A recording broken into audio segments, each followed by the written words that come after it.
Yes, good morning students. Myself Amit Rajput. Welcome to my YouTube channel. So today I will discuss 10th class chemistry. 10th class chemistry. It's part number 12. Okay. So इसमें हम discuss करेंगे कि हम किसी chemical compounds के फॉर्मूले को कैसे ड्राइव करते हैं. ओके, लाइक मैंने बोला था प्रीवियस वीडियो में कि हमने NaCl लिखा, मैग्नीशियम क्लोराइड लिखा, एल्यूमिनियम क्लोराइड लिखा, है ना, sodium chloride, magnesium chloride, aluminium chloride. तो मेटल के साथ क्लोराइड आयन आ रहा है, तो sodium chloride, magnesium chloride, aluminium chloride. Elements के नाम हम बोल रहे हैं, बट हमें कैसे पता लगेगा कि Na सोडियम के साथ 1 क्लोरीन आएगा, मैग्नीशियम के साथ 2 क्लोरीन आएंगे, एल्यूमिनियम के साथ 3 क्लोरीन आएंगे. अगर मैं लिखूं NaOH, MgOH का ट्वाइस, AlOH का थ्राइस. It is clear. अगर मैं लिखूं sodium oxide NaO, Na2O sodium oxide, magnesium oxide MgO और एल्यूमिनियम ऑक्साइड Al2O3.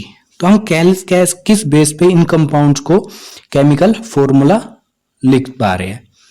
तो अगर आप ये वीडियो अच्छे से समझना चाहते हो तो प्लीज आप पहले पार्ट नंबर 3 जिसमें मैंने वैलेंसी को अच्छे से डिस्कस किया है, प्लीज एक बार वो देखें, तब ये वीडियो देखें. ओके, अगर हम किसी केमिकल सब्सटेंस के फॉर्मूले को लिखना चाहते हैं तो हमें उस एलिमेंट्स उस कंपाउंड में प्रेजेंट है उनकी नंबर ऑफ वैलेंसी का नॉलेज होनी चाहिए. Is clear. अगर मैं लिखूं सपोज दैट, हम कैसे लिखते हैं अभी बताता हूं मैं. सपोज मैंने बोला एल्यूमिनियम क्लोराइड. क्या बोला? एल्यूमिनियम क्लोराइड, है ना. और जनरली क्वेश्चन में ऐसे ही लिखा आता है, aluminium chloride react with this compound and what is the product. जब आपको एल्यूमिनियम क्लोराइड ही लिखना नहीं आएगा तो आप क्या प्रोडक्ट बनाओगे. It is clear. तो अब हमें बात करते हैं एल्यूमिनियम क्लोराइड को हम कैसे लिखे. Aluminium, you know that aluminium is this aluminium and chloride it means that chlorine. Okay, यहाँ पे ध्यान देना जी. एल्यूमिनियम क्लोराइड का केमिकल फॉर्मूला लिखने के लिए कि हम क्या करेंगे, aluminium chloride, aluminium it means that aluminium and chloride it means that chlorine. Okay, now right here number of valency of aluminium. So you know very well number of valency of aluminium is 3. It is clear. And number of valency of chlorine is 1.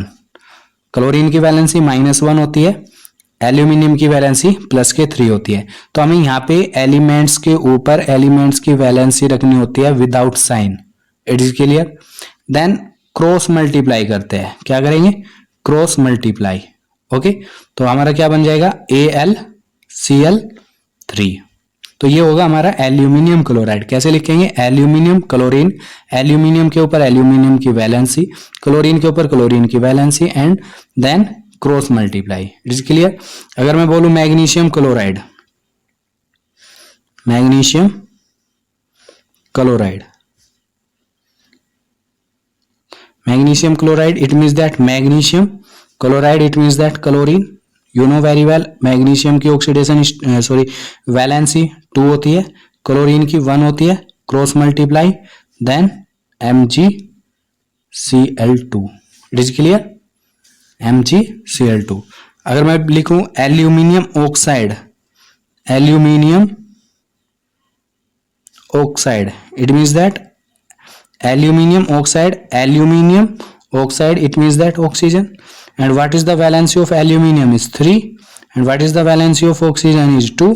So cross multiply, तो हमारा क्या बनेगा, Al2O 3। It is clear. I hope अभी तक आपके समझ आया होगा। अगर हम लिखे जिंक सल्फेट, जिंक सल्फेट, यहां पे फोकस करना, zinc sulphate, okay. Zinc sulphate, you know that zinc Zn sulfate, it means that SO4, okay, zinc Zn sulphate SO4।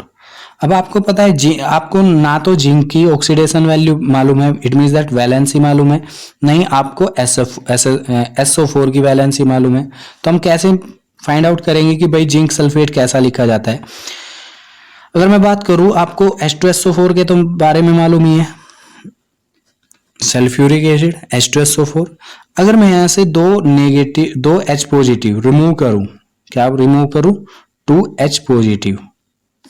अगर मैं यहां से 2H पॉजिटिव रिमूव कर रहा हूं तो इट मींस दैट इस पे क्या होगा, माइनस के 2 चार्ज आएगा, SO4 -2, क्योंकि जब SO4 -2 एंड 2H पॉजिटिव आपस में मिलेंगे तभी न्यूट्रल होके ये H2SO4 फॉर्म करेंगे। आप समझ पा रहे हो, दो जब हाइड्रोजन आयन SO4 -2 के साथ कंबाइन करेंगे तो न्यूट्रल होके H2SO4 देंगे। तो जब यहां से दो H प्लस निकलेंगे, जब यहाँ पे दो H प्लस निकलेंगे तो क्या होगा, SO4 -2 बनेगा। इट मीन्स दैट SO4 पे क्या होगा, माइनस के 2 चार्ज होगा, तो मतलब कि यहाँ पे माइनस के 2 चार्ज आएगा। अब माइनस के 2 चार्ज को बैलेंस करने के लिए क्या आएगा, प्लस के 2 चार्ज आएगा, प्लस के 2 चार्ज आएगा। तो हमारा फॉर्मूला बन जाएगा ZnSO4। It is clear. तो हमारा जिंक सल्फेट हो जाएगा ZnSO4। अगर क्रॉस मल्टीप्लाई करते हो तो Zn2SO4 का ट्वाइस, इट मीन्स दैट फिर कॉमन फैक्टर से 2 कैंसिल आउट हो जाएगा, तो ZnSO4। अगर मैं लिखूं aluminium hydroxide, aluminium hydroxide, aluminium hydroxide कैसे लिखेंगे हमें नहीं पता, तो aluminium it means that aluminium, hydroxide it means that OH, okay. You know aluminium की 3 वैलेंसी, OH पे क्या वैलेंसी होगी, देखो आप H2O को तो जानते हो, H2O को, तो जब हम इसको डिसोसिएट करते हैं H पॉजिटिव OH नेगेटिव बनता है, तो OH पे चार्ज कितना होता है 1, तो ये इसकी वैलेंसी बोली जाएगी। तो OH पे 1 वैलेंसी, तो क्रॉस मल्टीप्लाई तो क्या बन जाएगा AlOH का थ्राइस, एल्यूमिनियम हाइड्रोक्साइड। क्या आपको समझ आ रहा है। अगर हम एल्यूमिनियम हाइड्रोक्साइड लिखना चाह रहे हैं तो aluminium then hydroxide, you know very well valency of aluminum is 3 but you don't know about valency of OH, okay। Now you know very well about water H2O which dissociate into H positive and OH negative, so sign of this on OH negative का sign ही उसकी valency होती है, okay. तो हमारा क्या करेंगे, cross multiply AlOH का thrice, ये हमारा कंपाउंड बन जाएगा। अगर मैं बात करूं aluminium magnesium oxide, it means that magnesium Mg, okay, +2 के साथ, ऑक्सीजन -2 के साथ, तो क्रॉस मल्टीप्लाई करेंगे तो Mg2O2, ओके। तो Mg2O2 कॉमन फैक्टर से कैंसिल आउट, तो क्या हो जाएगा MgO। It is clear, okay. अगर आप कॉपर और जिंक और आयरन के जो कंपाउंड बनाना चाहते हो तो आपको जनरली याद रखना होगा कि कॉपर के जो वैलेंसी होती है वो हम +2 के लेके चलते हैं, जिंक को +2 लेके चलते हैं, ओके, एंड ये ऑल्सो +2 लेके चलते हैं। अगर मैं लिखूं कॉपर सल्फेट, कॉपर की यू नो डॉट +2, तो कॉपर 2 और H2SO4 के थ्रू SO4 पे -2 क्या होती है, तो also 2, तो cross multiply, then CuSO4. It is clear? So thank you for watching this video, and do like and subscribe to my channel, and thank you very much.